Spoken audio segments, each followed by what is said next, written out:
Hi, fire signs. Welcome to Earth Wisdom Fire Tarot. This is going to be a reading looking at how the eclipse energy might affect significant relationships in your life. So it may be one relationship, maybe multiple ones. So just take what resonates and leave what doesn't. Doesn't have to be a romantic relationship. It could be for other relationships in your life. So again, just use your discernment. I'm running a special right now for 2020 forecast readings. So you can find the general readings by zodiac sign on this channel. You can also look at my website and get information about how the special works. So yeah, hope you'll join me for that.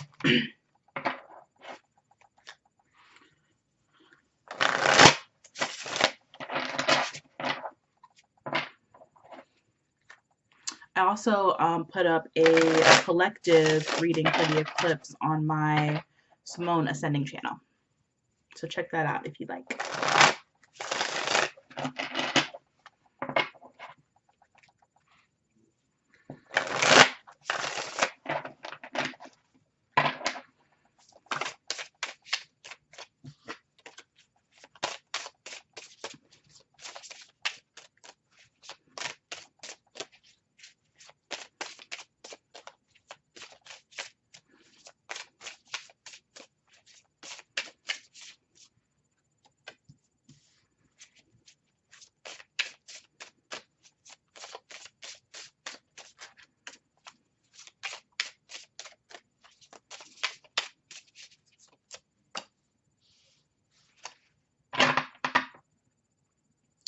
So we have the Knight of Cups at the bottom of the deck. So I feel like in this situation, there's definitely been an emotional sort of overture made. There's definitely been a decision made based on what your heart is telling you. And with the Six of Cups here, it could be somebody from your past, who is coming back strong into your energy. Doesn't necessarily mean that they're coming in to like actually communicate with you because you have the Two of Swords here in reverse. So there may be a disconnect when it comes to actually communicating or seeing eye to eye. But I feel like emotionally they're coming back. With the Knight of Wands being in reverse, though, there may be a sort of lack of motivation to actually move this from an emotional connection to something else. Or if you're at a distance from each other, there may be a reluctance to sort of like bridge that distance or to really meet each other in the middle. I just feel like there's this distance between you. That they're coming into your energy. So this may be a situation where you've been in separation from this person. Could be a soulmate, could be twin flame, whatever's going on here though, you're feeling their emotions, like you're feeling their love or their pain in some very, very intense, visceral way. So let's see what else is going on here.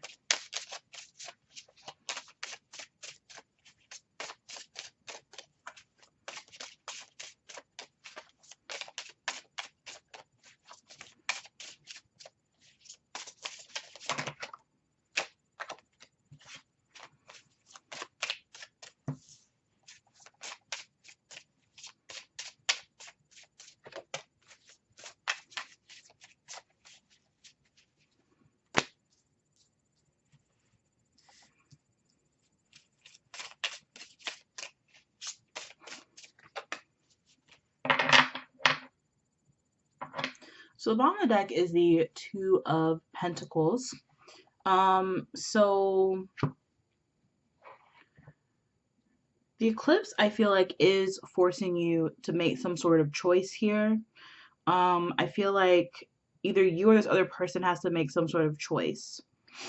And I think it has a lot to do with how you show up in each other's lives, how you treat each other, um, what you want to create or build together if that's your desire. There are a lot of changes coming, and I feel like whatever sort of path you've been on, it hasn't been tenable. Like it's not you're not able to continue the way you've been going. And eclipses do bring, rapid changes. They do bring faded events. And I feel like this is like, what's coming with this eclipse for you in this situation is making some sort of decision about how this person shows up for you in your life. So with the Hermit energy, I feel like this is probably what one or both of you have, the mode that one or both of you has been in.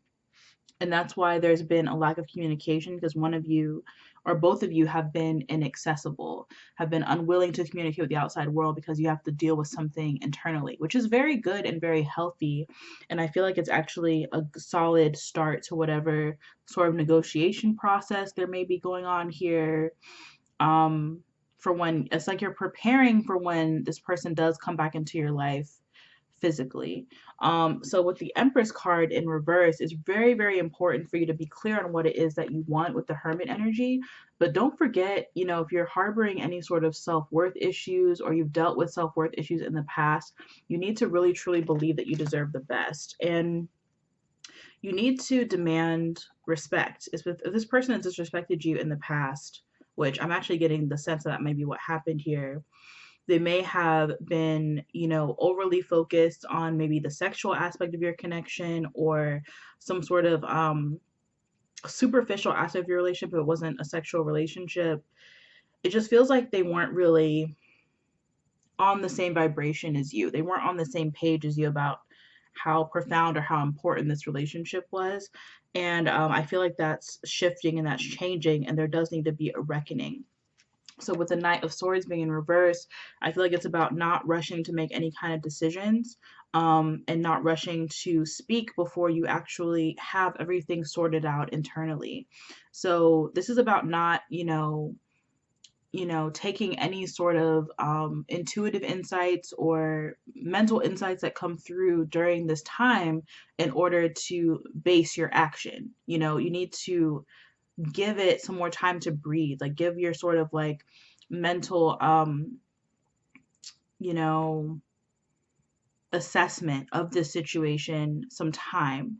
You don't want to rush this process, because there is potential here for this to be a very happy, loving relationship. This could fulfill you, this could make you happy.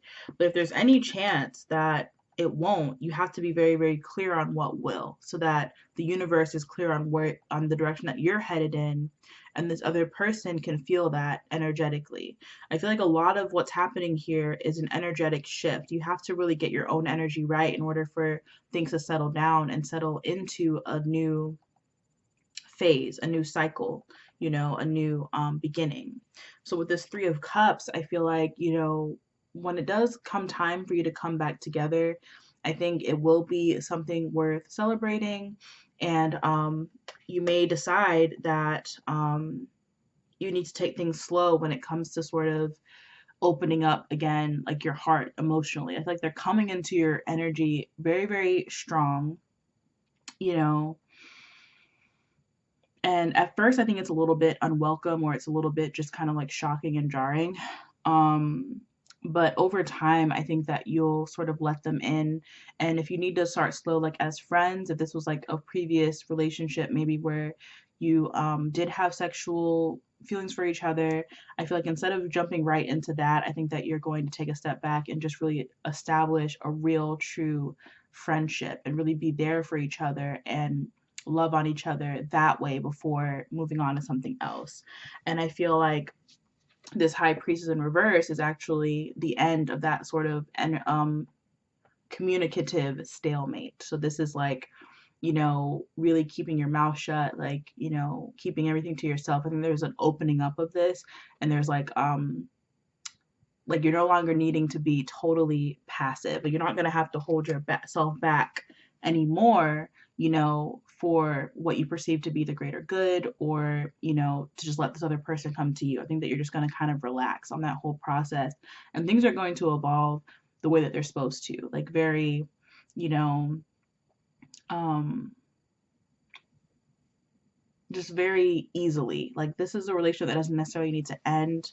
You don't necessarily have to cut this person out. Maybe that's what you had to do in the past in order to protect yourself and protect your heart. But going forward, it feels like it's moving in a much healthier direction. Um, and it's moving towards something much more real and grounded. So if that's really what you want, you do. I think things are moving in that direction.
Okay, so bottom of the deck is the Strength card. So I think this talks about the strength of your bond, especially like telepathically. This may be a water sign that you're dealing with, or there just might be a lot of watery energy in your connection because you have the High Priestess of Water here as well. So I feel like with the Strength card though, in this deck, it's really talking a lot about like being rooted in something real, like having a grounded sort of energy giving you a base of support in order to grow, in order to move forward. So I do think that there is a lot of growth potential in this relationship, and that's why it's worth maybe seeing where it goes. But you do kind of have to let the past go. You have conclusion here, and I do think that whatever sort of decision is being made, it's definitely to leave the past behind and to start fresh. You have to acknowledge any sort of healing that needs to be done in order to do that, in order to move on from the past. And if there's still any sort of pain you're holding on to, if there's still some lingering hurt, you have to deal with that on your own. You have to take responsibility for your own healing and your own emotions. Because I do think that there's a danger here of projecting the past onto where this person is in the present. So with the High Priestess of Water, I feel like it's really about listening to your intuition and just going with the flow, like trusting that things are moving in the direction that they're supposed to, and just taking things, I think, a bit slower, than maybe it did in the past. Maybe things moved way too quickly in the past, and this new fresh start is a chance for you to take things slower. So with the Invisible card, I feel like if you've been feeling kind of invisible to this person, you feel like maybe ignored or neglected, I do think that is coming to an end and they are going to pay more attention to you. But you just have to be open to that coming in a way that you weren't expecting. So for example, like I was talking about the friendship thing before, like this could be something that they're only willing to, be friends with you. They're not willing to have something romantic with you. Is that something that you're okay with? Is that something that's going to make you feel seen and make your desires feel like they have room to like breathe? If not, if you feel like you're holding your breath, you feel like you're holding something back, then you need to be honest about the differences in how you see this relationship, and you need to be transparent about that. You can't hold anything back here. And I think there's also a danger here of like assuming how the other person feels because you're so emotionally and intuitively connected. When you actually get to the point of talking again, you do need to get some sort of evidence of what's going on, like by some sort of like verbal confirmation. But until then, all you really do have to work on is your intuition. Just don't get lost in that. Don't get stuck. And you know, focus more on what's going on for you emotionally and intuitively than what the other person has going on. Because you don't want to get stuck in making any sort of hard and fast assumptions and then getting disappointed later.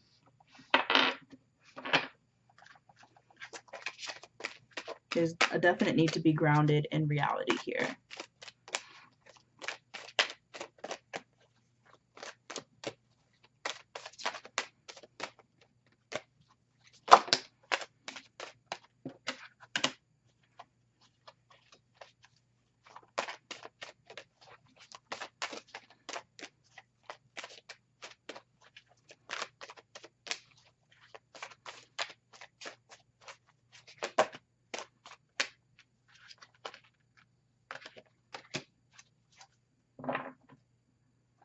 So bottom of the deck is second chakra. The energy of the sacral chakra helps us to navigate our lives through our emotions and supports our ability to enjoy the sensual world. So I feel like, again, like very, very emotional connection here. Emotions are just coming up all over this reading. Um, and I feel like, especially if they've hurt you in the past, or if you did share a sexual connection, or you were involved with each other in some sort of creative capacity, there is some healing that's necessary there. And I feel like this eclipse is actually a really powerful way for you to do that kind of healing. So take advantage of this energy for the purpose of breaking free from whatever has been holding you back, because you do have the freedom card here, which I'll talk about in a second.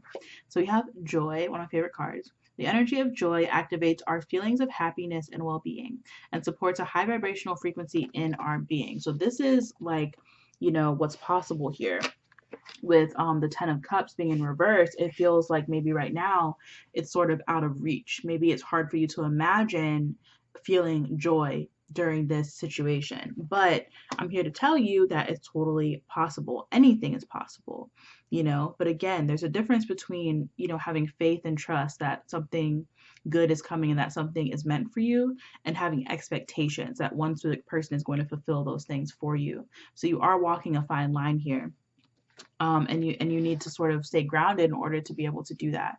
So you have the seventh chakra.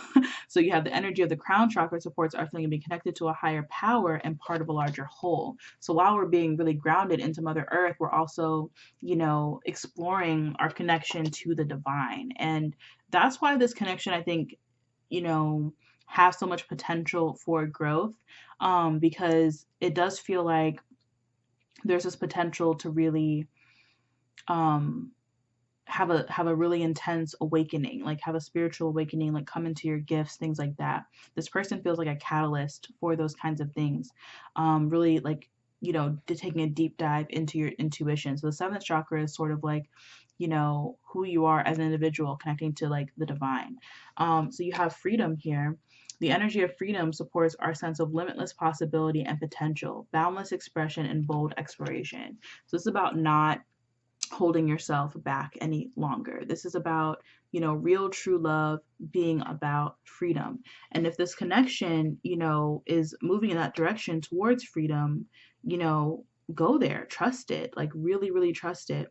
I love how these cards add up to each other. So we have the 28 joy, we have like freedom in the seventh chakra adding up to that, so like the 21 and the 7.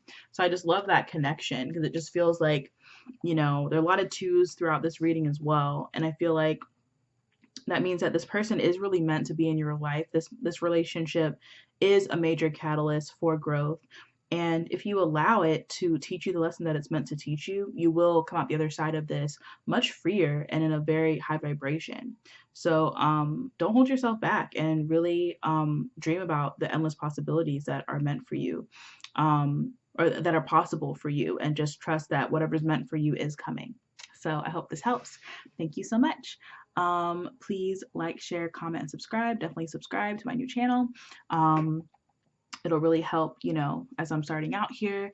And I love seeing your comments. I love interacting with you. So please leave a comment down below and tell me what you thought about this reading. And yeah, I'm also offering 2020 forecast readings as a reminder. So book that before the end of January if you like. So thank you so much. I love you. Bye.